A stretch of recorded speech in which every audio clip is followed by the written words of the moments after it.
event with Richard Dawkins. As we said, the video should be up soon enough. In Chicago. What should we expect from this? And I think on its face, I think a lot of people would say, wait a minute, well, we've got Weinstein and Dawkins. These guys should agree on everything, shouldn't they? Well, this goes back to the question of what happened to evolutionary biology 30 years ago. And Dawkins and I do agree on a tremendous amount. But the place at which we start disagreeing, I think, is the branching point, where you have the way evolutionary theory went 30 years ago and the way it should have gone. And, you know, that's not an indictment in and of itself. Fields take wrong turns all the time, but what should happen is you should detect that you're on the wrong path because suddenly progress ceases, and that didn't happen. So what actually happened 30 years ago that got us to that ironically, I would argue that the last piece of progress that we all really agree, now there's been lots of empirical work, but the last piece of theoretical progress actually involves Dawkins' selfish gene, which essentially encapsulates a synthesis that does lots of things, including brings a proper theory of cultural evolution online, which cultural evolution is a non-issue for almost all creatures. But for birds and mammals, it's a big deal. And for human beings, it is the big deal. So to the extent that we did not have a way of discussing cultural evolution prior to the selfish gene, Dawkins' introduction of the concept of memes, which have now been trivialized by, you know, people putting funny captions on pictures, but the concept of memes, I think you could argue they've become the most relevant way of communication in a bizarre way. Yes, but they've become, you know, little tidbits. They've become little bites. And the fact is, almost everything about human beings that is interesting and special at least touches cultural evolution, if not is entirely housed there. So in order to understand ourselves, we have to get this cultural evolution thing straight. And Dawkins set us, I believe, on the right path. Chapter 11, he introduces the word meme, he introduces the concept, he sets us in motion. But he makes an error in that chapter. No big deal, we all make errors. But it hasn't been corrected in 30 years. And so what is that error? The error is in a misportrayal of the relationship between culture and its evolutionary units and genes and the way that they evolve. So what Dawkins says in that chapter is that memes, the units of cultural evolution, exist in a new primeval soup, right? He says this is a new kind of evolution. It begins at the point that culture begins to happen, and it is independent of the genes. That cannot be the case. It cannot be the case because the only reason that you are able to pick up units of cultural evolution is because you have a brain that your genes created, which is hospitable to those things, which means that to the extent that your culture starts wasting the time and the energy and the resources of your genes, the genes are in a perfect position to shut it down, right? So my point to Dawkins on stage in Chicago was that can't be right.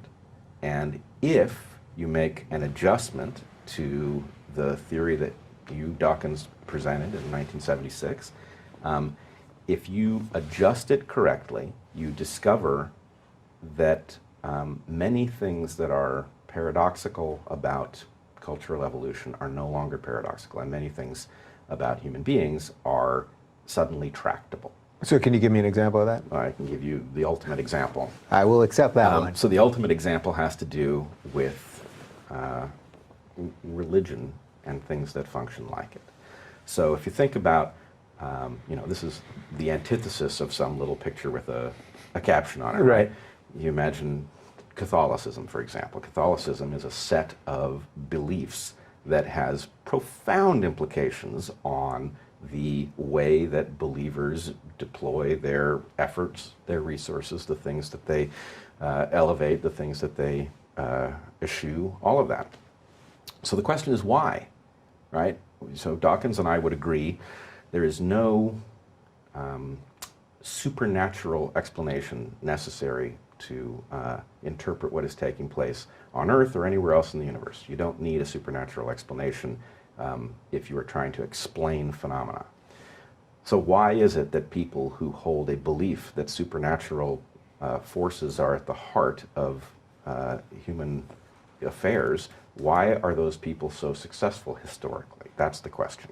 And Dawkins and I disagree with it. I disagree over it because A, he has this view of what cultural evolution is, that it's independent of genes. I say it is actually much more flexible than genes, but it is subordinate to the will of the genes. And he also does not subscribe, actually he came around a bit on this on stage, I thought, but he also does not subscribe to a lineage level interpretation of selection. He is a traditional kin selectionist who believes effectively that the individual, that the gene and the individual are the places that we must interpret evolution. And if you do that, then lots of things are paradoxical, hard to explain, maybe intractable. If you accept that lineages evolve, that adaptation can apply to the lineage, then you can begin to understand phenomena like religious traditions as adaptive properties of a population. And there's tremendous progress to be made. So what happened on stage with Dawkins was at dinner prior to the event, we more or less agreed that I would lead the discussion because I had a sense of where we disagreed and he would react to it. And I put together a list of points on which I was certain that we agreed, points on which I was pretty sure we disagreed, and points on which I wasn't sure which way to call it, which we didn't get to. Mm-hmm. But anyway, I started out by pointing out the vast agreement between the two of us and asked him about each one, and more or less I had been right about where we agreed, and then I started to go through the list of places that we disagree, and I thought it was a fascinating conversation. It was definitely closer to the conversation I hoped we would have than the one I feared we might have. There was a lot of progress. Could you sense which way, not that this matters in the grand scheme of things, but at some level it does, which way the audience was going? Not that it is about who gets more cheers or anything, but what I do find fascinating about these things, and although I didn't attend any of the live events with Sam and Jordan, I've watched some of them, and just sort of noting a little bit of crowd applause and jeers and pauses and things, I think gives you some extra taste that maybe for you guys on stage you can't quite quantify. Well, I mean, first of all, I'm a believer in that, and it was one of the most important tools that I used to use in the classroom, figuring out what people heard, how it landed, what they don't yet have. So anyway, I'm very cognizant of what people are hearing, and I was listening carefully to the audience. And, the thing was set in motion, as another New Atheist event. And so in some sense, I was battling uphill because my basic point was New Atheism is a cul-de-sac. It's a problem in and of itself. It's a problem because at the end of it, there isn't enough. Is that like the most simplistic way that I could present it? No, I mean, let me just put it in stark terms. Yeah, okay. Atheism is defensible, but New Atheism is wrong. And New Atheism is wrong because it portrays religious belief as a defect of mind rather than an adaptation, a non-literal adaptation. And so in a room full of people who, Dawkins is a very famous person. Most people presumably showed up to hear Dawkins. Almost all of those people have at least deep sympathies with the ideas of New Atheism. And so somebody setting out to say, actually, New Atheism is an incorrect instantiation of atheism because it is effectively ideological, and it accuses people who have religious faith of being mentally defective. And in fact, Dawkins and I tangled over this. I said, look, you've called religion a mind virus. That's an incorrect interpretation. And at first he said, well, I don't really mean anything deep by virus. He said, it's, you could argue that every gene in the genome is like a virus, right? And I said, well, but what people hear when you say that is that that they're mentally ill for believing this. And he said, well, they are mentally ill, right? And so, you could see the division in his own thinking. Right, because at that point, he's then saying both things at the same time. He is saying both things. And I understand his position about you could interpret each gene as independent. Sure. And, I could defend that position too. But in order for there to be an honorable atheism, we have to own up to what all that religious belief was about.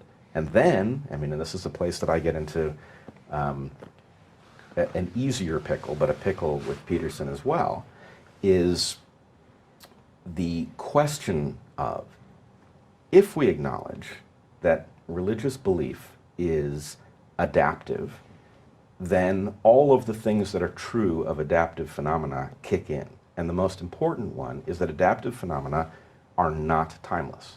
They are adaptive relative to a historical time and place. And it may be a very long-standing time and place, but the point is there is nothing, it is purely magical thinking, to imagine that religious traditions that are thousands of years old are the core of the toolkit for moving forward. Our existence in 2018 is so novel that if there's one thing we can be sure of, it's that our adaptive nature is a poor match for it. So then can anything be truly timeless? Is that the right question? Well, yeah, but the way you do it is this. The longer standing some truth of some kind is, the closer it gets to being timeless. In other words, if we look at things that are very evolutionarily long-standing, well, those things have persisted through environments that were very different from each other. So what that means is that thread still functions irrespective, to an extent, of the context. The longer it lasts, the more likely it is to speak to truths that continue to be relevant. But the bitter pill for modern people with respect to understanding the degree to which evolution is the key to seeing ourselves properly is that we live in circumstances that are more novel than almost any creature has ever faced. Now, a creature can, fish can flop into a boat and it's suddenly in novel circumstances and it's dead within minutes. Right, don't tell that to the dinosaurs when the meteor was coming. Right, well, there you go. That was so novel that, dinosaurs did survive that. Yeah. But one group, the birds, they're still with us and they're doing great. But we are creatures living in circumstances that are not only novel at an unprecedented level, but are changing so rapidly that even to the extent that we can figure out what to do, the world changes out from under us. We have to stop that, right? That is going to kill us. That, if you want to know what the greatest existential threat to humanity is, it is the rate of change that we have set in motion, which makes it impossible for us to adapt fast enough to it. It has to be slowed down to a point that we can catch up. Is that impossible, though, because we already have that power? Because I'm with you on this just from my limited knowledge of this, just from what I do, from doing these shows, and that people can watch more, the amount of information that you can intake on a given day, the amount of things that you can share. You can speed things up and listen to them 2 times as fast. You can clip everything, and that we can take all of this information. Things can be live streamed, like all of this, bang, bang, bang, bang, bang, bang, bang. It's happening faster. We're learning more. We know there's a great thirst for this. But can it be slowed down? I mean, what force could slow down progress, really? Wisdom, and that's the problem. Is that good one, Weinstein? Thank you. We are children in this landscape, and children grow up, right? The key to raising children properly is to back off the things that protect them enough that they actually get burned without being burned so severely that they're crippled. In other words, you have to experience the places that your notions are naive in order to become less naive. We are now in a situation in which we are behaving in a childlike fashion in a foundry or something like that, right? We're like children running around in a foundry. There's molten metal that we need to, figure out how to recognize it, how not to touch it. Right, and we're just pressing every button going, yeah, we're just like, what does that do? Pushing buttons are cool, there's power. Yeah, we got to stop doing that. I don't think, if I'm to be candid about it, I don't think we are in an unrecoverable situation. I can see the path forward, and it's all still plausible as far as I know. But I'm worried that we won't get there. And the reason we won't get there is that there are lots of things that have been true that just aren't true anymore. In other words, the people who are in love with, you know, a limitless market in which you can do anything that you can manage and it's all cool, and then at the point we find out that it isn't cool, we might have to take some action. But in the meantime, you know, you're free to explore. I'm very sympathetic to this view, as you know. Well, I would be sympathetic to this view if I didn't recognize that there was a problem in which, well, for example, if you look at the way our economic system is hooked up to our political system, there's a problem where anytime you set a new force in motion in the market, if that force pays at a high rate in the short term, but it costs at a high rate in the long term, by the time you get around to discovering the costs in the long term, it has found its way into the political system so that it cannot be reversed. Mm-hmm. You can't have a system in which you can't reverse things. So the simplest way to frame this would be some sort of crony capitalism kind of thing, right? Well, you know, we're not truly free market because we've politicized competition, basically. Well, you know, I try to look at everything through an evolutionary lens, and to me, politics and economics are just one more landscape, and they're interesting because it's humans, and humans are especially capable in this regard. But the natural tendency for a creature that has found its way into a niche is to protect its access to that niche. And the way creatures do that is they freeze other creatures out. So there is this natural pattern, and I mean, I can't not see it now that I've understood that it exists. There's this natural pattern where the upstarts who succeed, the stories that we don't know about the upstarts that failed mostly, but the upstarts that succeed end up tremendously powerful. And then they go through this process in which they become hostile to upstartness. And they become hostile to upstartness for the most natural of reasons, which is that their well-being depends on shutting down the process through which they became successful. So this could be like Facebook buying all their competitors and things of that nature. Let's put it this way, there are obvious versions, and then there are innumerable versions that are cryptic. Mm-hmm. And we are never going to understand the whole landscape of ways in which those who have reached this level of power that you and I will only dream about, that they will then shut down the access to others.